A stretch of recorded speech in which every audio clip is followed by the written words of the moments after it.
கரூர் தாவேகா கூட்ட நெரிசலில் சிக்கி பலியானோரின் குடும்பத்தினருக்கு தாவேகா சார்பில் அறிவிக்கப்பட்ட நிவாரணத் தொகையான தலா 20 லட்சம் ரூபாய் அவரவர் வங்கிக் கணக்கில் ஆன்லைன் மூலம் வரவு வைக்கப்பட்டது.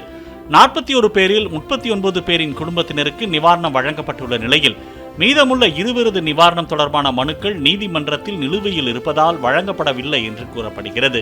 முன்னதாக விஜய் கரூருக்கு நேரில் சென்று நிவாரண நிதியை வழங்குவார் என எதிர்பார்க்கப்பட்ட நிலையில் வாட்ஸ்அப் வீடியோ கால் மூலம் விஜய் அவர்களுக்கு ஆறுதல் தெரிவித்தார். இந்த நிலையில் இறைவன் அருளால் இந்த கடினமான சூழலில் இருந்து கடந்து வருவோம் என்று கூறியுள்ள விஜய், சட்ட ரீதியிலான அனுமதி கிடைத்ததும் நிச்சயமாக சந்திப்போம் என்றும் தெரிவித்துள்ளார்.